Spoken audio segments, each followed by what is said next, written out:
Continuamos con la cultura de eventos adversos.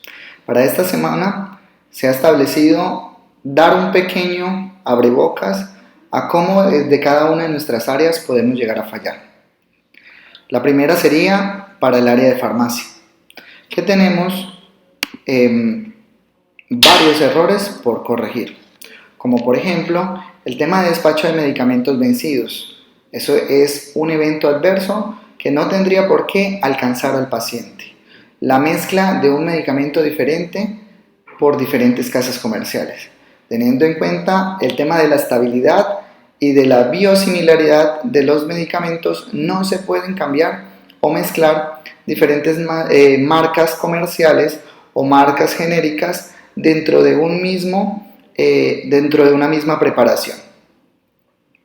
Entrega de medicamentos a pacientes equivocados. Ejemplo de tal sería pacientes que están con estimulantes de colonias granulocíticas como el filgastrin y entregar petfilgastrin, teniendo en cuenta los efectos secundarios que cada uno de estos trae, a pesar que tienen la misma indicación, pero diferente presentación y dosificación a lo largo de los días. Indicar cambios en la posología por interacción, es decir, disminuirle dosis, cambiarle dosis al paciente. ¿Para qué? Para poder evitarle efectos secundarios al paciente, pero cambiando la indicación del especialista. Daños en los medicamentos por mal almacenamiento, es decir, medicamentos que se encuentran en cadena de frío por conservación y por descuido o ignorancia se dejan los medicamentos por fuera del mismo. Para el área de SEAU también tenemos varias complicaciones o eventos adversos que también tienen que ser manejados de la mejor manera, como por ejemplo dar visto buenos a autorizaciones vencidas, que esto, si bien no toca al paciente de manera directa, puede traer consecuencias en retrasos para próximas aplicaciones por el paso de los días con esa misma autorización vencida y el cambio de protocolo administrado para cada uno de los pacientes.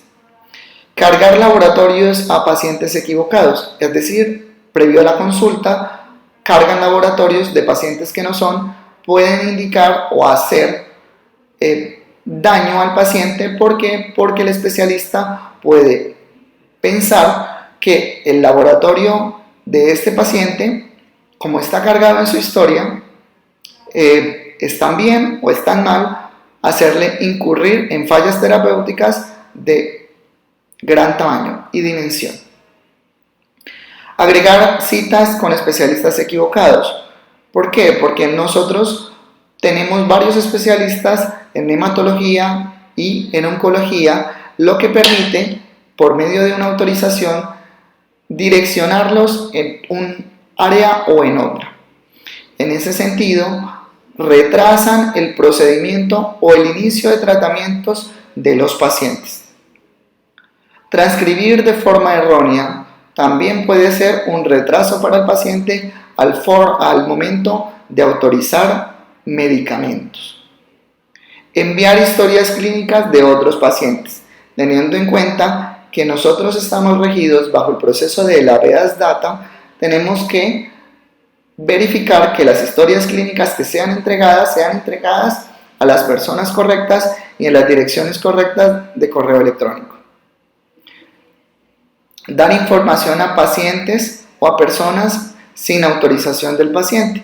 Nos pasa mucho en muchas instituciones que cuando nos vienen a pedir información acerca de un paciente, damos la información sin complicaciones, sin pensar en el hecho de que puede que sea una paciente psiquiátrica o que tenga algún problema con el paciente, con el usuario que tiene la consulta y nosotros estamos dando la información.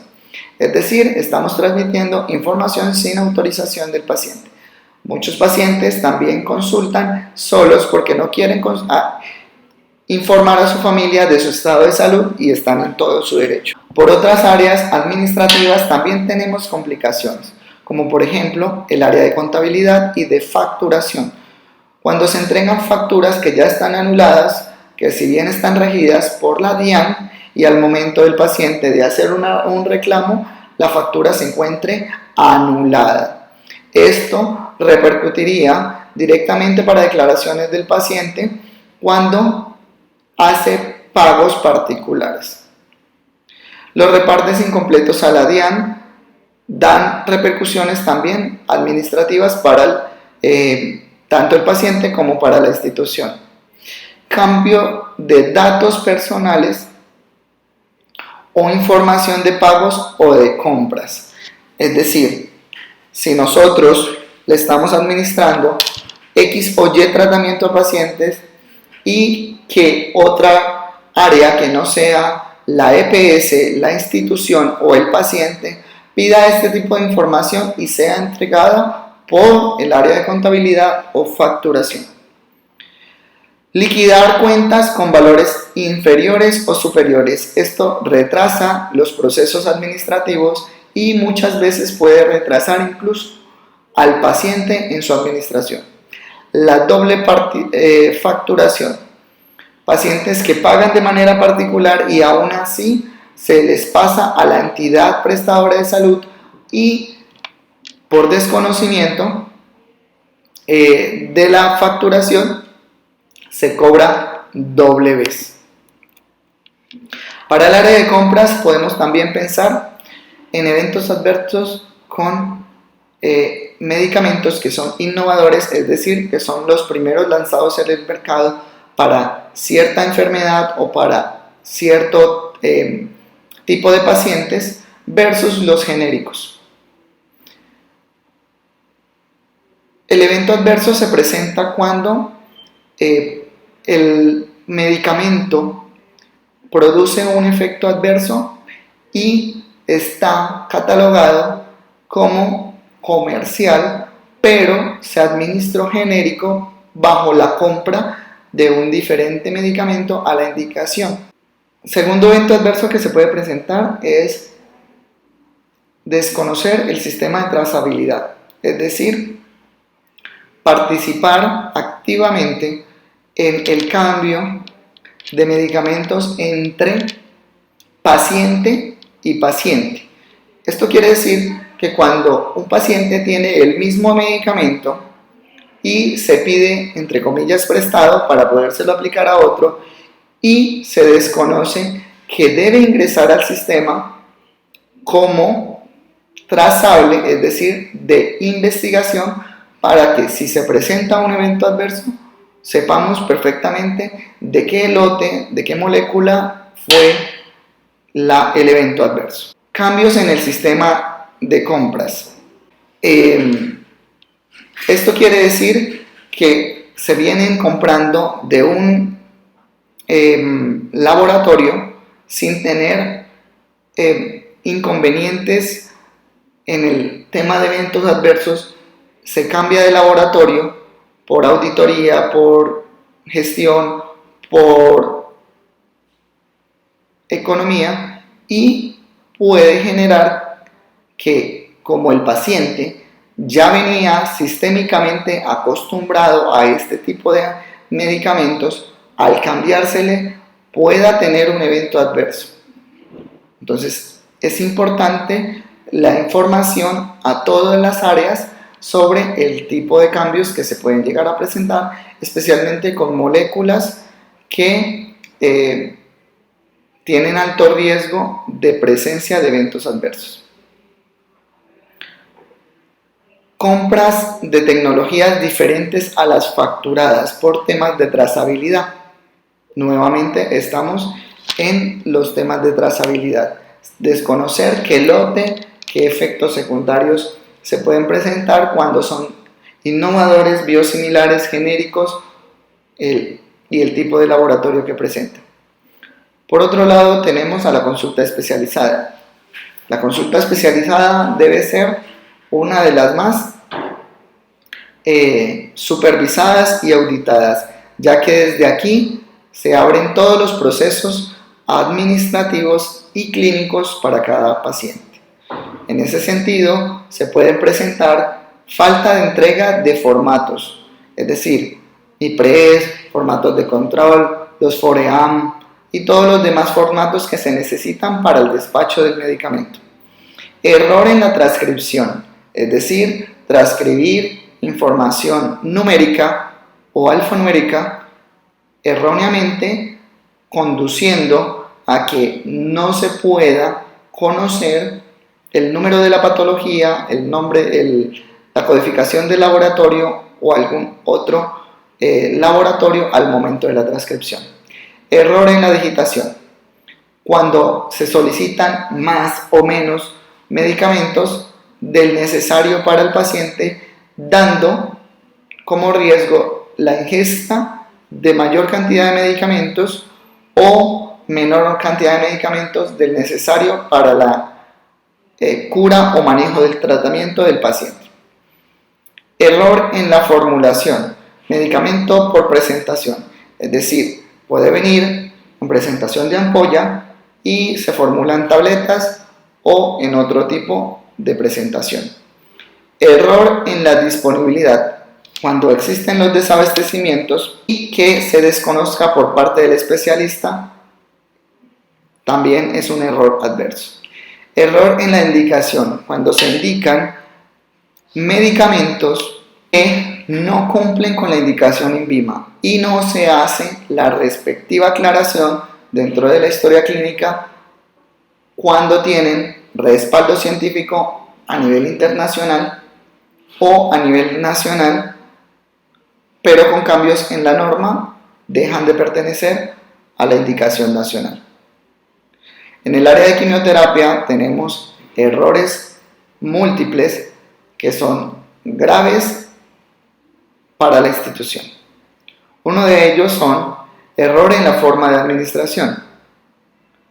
Para todos es bien sabido que el área de quimioterapia necesita una forma de administración en cada uno de sus medicamentos, por orden según los estudios clínicos que se hayan desarrollado en cada uno de los medicamentos, para así dar la certeza de la forma de administración y del beneficio de la terapia. Almacenamiento errado, es decir, que se pasan medicamentos a nevera que pueden perder su estabilidad o se pueden precipitar. Error en el paciente, canalizar o administrar medicamentos que no son formulados por error humano a otro paciente. Error en el síntoma asociado al evento. El medicamento que se debe administrar para los eventos adversos en caso de emergencia y en caso de extravasaciones por medios físicos administrados y suplementados al paciente. Errores en la falta de premedicación cuando los pacientes tienen indicación de medicamentos orales y no se suministran por desconocimiento del personal, teniendo en cuenta que en salas solo se aplican medicamentos endovenosos. Error en la programación. Error en el descanso. Pacientes que vienen semanalmente y aumentan los tiempos de descanso aun cuando tienen laboratorios adecuados. Error en el inicio de tratamiento. Cuando los pacientes ingresan con laboratorios inadecuados y aún así, sin autorización del especialista, inician tratamiento de quimioterapia. Error en terapias concomitantes. Esto quiere decir que se inicia quimioterapia sin haberse iniciado radioterapia o sin tener marcación por biomarcadores o radiomarcadores, como es la indicación de ciertos tipos de tratamientos. Ahora, por último, tenemos al área de servicios generales. Los eventos adversos de servicios generales principalmente son físicos, en el sentido en que no presenten identificación del riesgo de caídas en caso de pisos mojados, sigue siendo un evento adverso para el área de servicios generales. no contener derrames químicos o biológicos adecuadamente, acordonando las áreas como están indicados en los procesos internos. Contención de riesgos, es decir, cuando se traslada material anatomopatológico en bolsas rojas y no se verifica que las bolsas estén intactas y no haya pérdida o residuos o desechos durante el traslado de las bolsas. Habilitar espacios con riesgo. Esto aplica en el mismo sentido de el evento anterior, que se puede presentar cuando no acordonan el área de manera adecuada.